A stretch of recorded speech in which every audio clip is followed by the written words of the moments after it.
to the Citizen channel. We're all staying safe and well. With the recent announcement, as I'm recording this, that Wolves have taken up the option of purchasing and buying Tommy Doyle. Yes, old Tommy Doyle. What a legacy he's got. What a timeline. What is it? Genealogy, isn't it? He's got a great one of those, isn't it? We're going to have a look at his time at City, of course, and perhaps have a little look forward as well, what he's been up to or what he might be getting up to. Or hopefully what he might get up to long term. So we're going to have a look at Thomas Glyn Doyle, or we'll call him Tommy Doyle for short. He was born on the 17th of October 2001. So this is part 1 of 2, guys. Check out part 2 if you're watching this. They have been put out within a few days of each other. So depending when you watch it, they should both be there. If they're not, be patient. Yes, born in Manchester. Of course, father and mother. Scott Doyle, his father, and Charlotte Pardo, his mother, of course. As we Blues, many other football fans probably know it as well. Certainly teams he's played for, like Sheffield and Wolverhampton Wanderers. Of course, the son and daughter of former Manchester City players and legends, Mike Doyle and Glyn Pardo. Yes, definite legends, no doubt about that. Doyle joined Sandbach United, Tommy Doyle, FC at the age of 4. Before playing football at 4. I remember played organised football about 7 or 8, but at 4 anyway. He joined City at the age of 8, and he made his professional debut for City in a 3-1 EFL. Yes, a Carabao Cup, I think it was at that stage. Was it the Capital? I think it was a Carabao anyway. EFL Cup win over Southampton on the 29th of October 2019. After making this dream come true for any obvious City fan as a boy, to play for your beloved team, he said, "I'm used to watching guys like Bernardo Silva and Phil Foden as a fan, so to play with them is fantastic. It means so much. Guys like Bernardo, Phil and the other players, they make it easy for you. You give them the ball and you keep it simple. You don't need to overdo things. Being with them, they give you a lot of information and make it easy.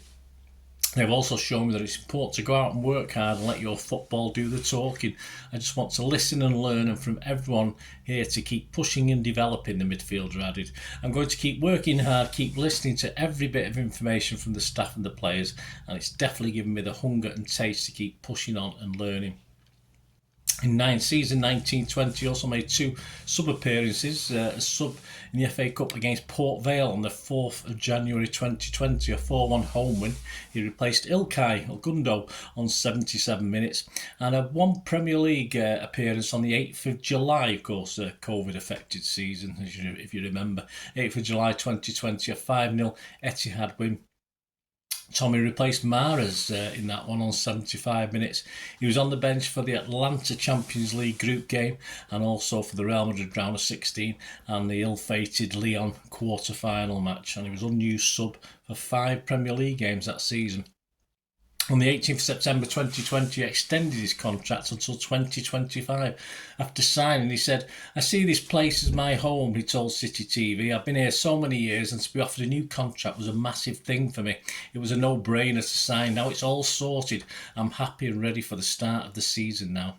I'm happy with my progress. I'm just trying to use the staff as much as possible and the players to get as much information for me to grow as a player and a person. I think the main thing is stepping out on that pitch. And when I've done it, every time I've loved every minute of it. Hopefully this season I can get some more appearances and keep kicking on."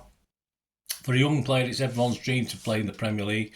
It's been my dream, especially at this club, because it's the club that I love.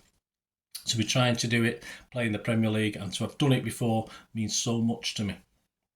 Asked about the pressure of expectation following on from his 2 granddads, legends at the club, he said, "I don't see it as pressure because I'm so proud of what they've done for this club," he said, after signing a 4-year extension to that current contract. "It's not an easy thing to do, to go out and play games, especially the amount of games both my granddads played. For me, having the Doyle and Pardo in me is something that will never put pressure on me. It's something I'm so proud of and something I believe will also almost be correct for me to bring on their legacy. It is the right thing to do. It's something they've worked so hard for. It's something I've worked so hard for, both of them. More so my granddad Glyn have been a part of me getting where I am today." He counted former women's team manager Nick Cushing and current women's boss Gareth Taylor amongst his former coaches and hails the impact one-time City winger Marc Kennedy had on his career as part of the club's holistic approach to youth development. He's now reaping the benefits of this. I had a good time with Marc Kennedy. I had a phenomenal relationship with him. He helped me a lot in the game. It's not just because of one coach. All the coaches in my time at this club have helped to get where I am. As a young kid, you were taught good values. It's not just about football as a whole. It's about being a good person as well and looking after yourself, your teammates and your family. That's the main thing you get taught, especially as a young kid. They are making you into the perfect Manchester player. I've been through that stage and I'm at the bit now where it's the most exciting with the first team. Tommy turned down a loan move to Preston North End on deadline day and in the autumn of 2020 with the intention of fighting for a place in the first team. The academy graduate said he's been embraced by the club's established stars who were keen to offer advice both on and off the pitch. When you're training there every day, you learn so much, he told mancity.com. They don't just ignore you, they give you advice. They talk to you, not just about football, about your personal life and stuff like that, which is good, and you become mates with them. This is brilliant. On the 25th of November 2020 was used a substitute versus Olympiacos away, a 1-0 City win, which put City into the last 16 of the Champions League. He replaced Gundogan on 86 minutes and he was on the bench for 5 other Champions League games. He was an unused sub for 5 Premier League games and he started the FA Cup 4th round match at Cheltenham on the 23rd of January 2021, a late 3-1 win. At 1-0 down he was subbed. Gundo replaced him in the 67th minute. Simon Pekowski of the Manchester Evening News rated him a 6 out of 10 in that game and said some encouraging flashes of the absent KDB in young Doyle's play with dangerous crosses into the box and a tigerish work ethic covering every blade of grass. Yeah, I was a bit kinder. I scored him 6.5 out of 10 for that game. Oliver Holt from the Mail on Sunday gave him a 6.5 rating as well.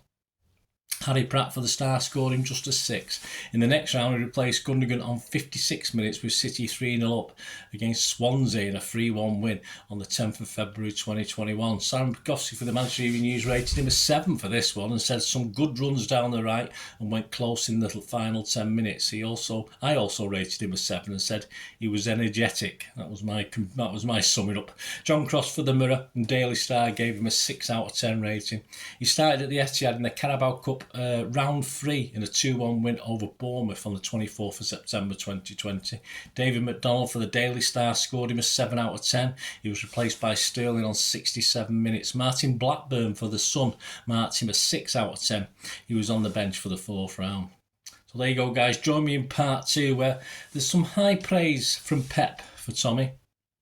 But of course, Tommy will have to move elsewhere to get more game time. So please join me for that part 2. Please, if you enjoyed this part 1, let us know your thoughts. Let us know any memories you've got of Tommy Doyle. It'd be great to hear him. If you've even met the lad, that'd be absolutely fantastic. Of course, even meeting his granddads as well, which I did at some stage, but obviously only as a young lad getting autographs. So any memories you've got of Tommy or anything else to do with that, please give us a shout. And if you are new to the channel, please don't forget to push that subscribe button, push the bell notifications, everything City past, present, as long as I can keep going. So it'd be great to have you on board. And you check through the channel, all the history stuff and the current stuff.